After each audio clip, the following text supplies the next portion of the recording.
Well, hello and welcome back to old Kenny's Photography here. Hope you're doing okay.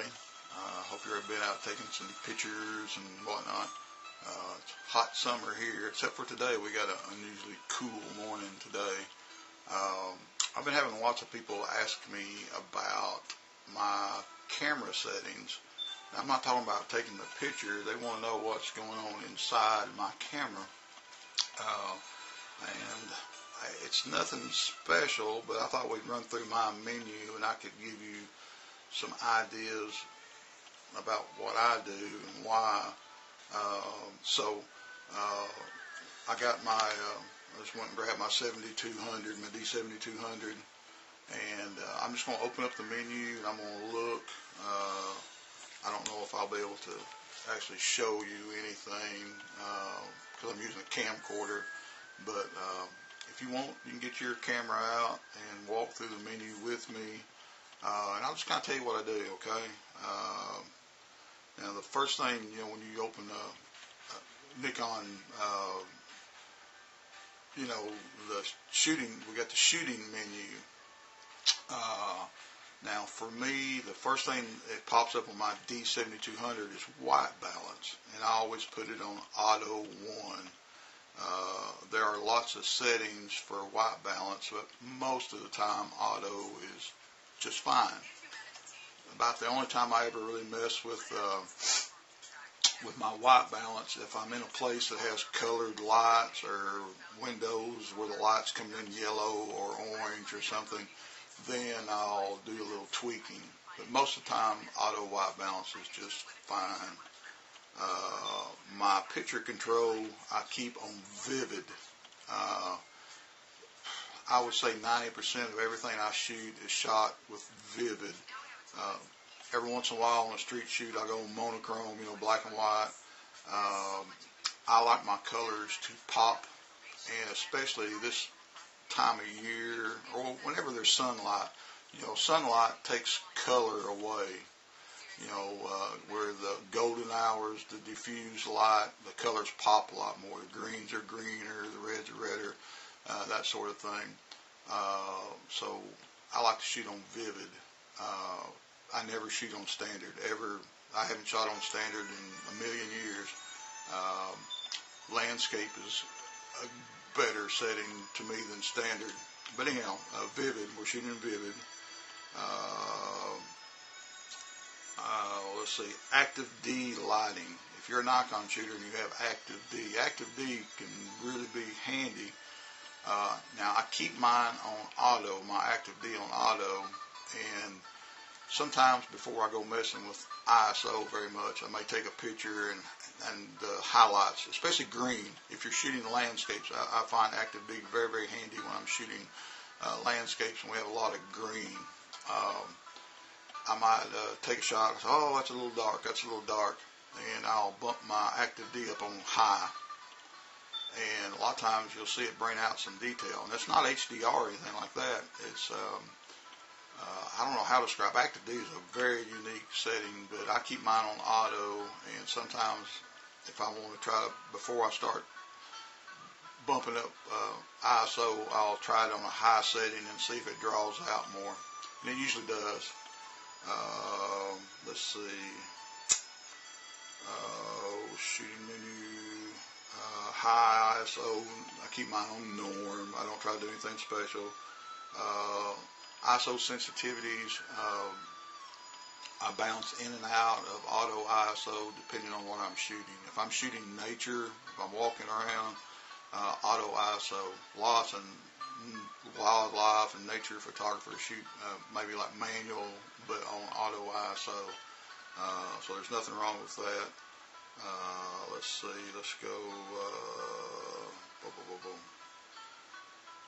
We'll walk through my custom settings here real quick. Let's see. Focus tracking lock on. AF activation on, obviously. Focus point illumination. I have mine here on auto. Let's see, focus point wraparound. No, I got it off. Number of focus points. Now on the 7000 series, you know, like the D7200, so we have 51 focus points. So I want the ability to use that. I don't, so I keep mine on AF51. Let's see, we're going into ISO sensitivity step value. I keep it on 1/3. That's the standard setting from the camera. EV steps for exposure control. I want it in 1/3 also. No particular reason, and it's the default setting on your camera. Easy exposure compensation, mine is off. I keep my center weighted area. Now, a lot of you, if you have a 5000 series or 3000 series, your menu is not going to show this, but you'll have some of it. But I keep mine on 8. Shutter release button, AEL, I just have it off. Standby timer 6 seconds. There's a lot on these 7000 series menus. Shooting and display. Now this is pretty big. I want mine to beep if I'm in, S, single dot. I like to hear the dee-dee, I'm in focus. Continuous low speed. I got mine on 3 frames per second for continuous low. Let's see, flash warning. Viewfinder grid display, I want mine on. Easy ISO, I always have it off, and I think that's the default setting. Information display, I have mine on auto. LCD illumination, I have mine off. I like that on the 7000 series. Now I can just hit my little button and get it to come on. On the 7000 series, I think even on my D5600, the flash sync speed is 1/250. I need to look at my 5600. It's either 200 or it's 250. My flash control, I keep my flash control TTL through the lens. Let's see, auto bracketing. I do have some of my FN buttons. I have my 7100, 7200 have a horizon, and I have mine on that on one of my FN buttons. Because especially if I'm shooting portrait mode like this, sometimes I'm tired and I want to lean one way or the other, and that horizon, that virtual horizon, kind of lets me keep straight. That's a good feature, the virtual horizon. Let's see. I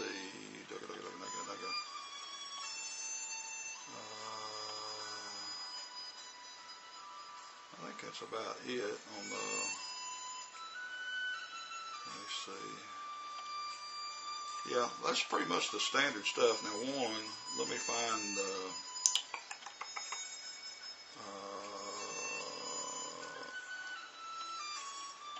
playback display options.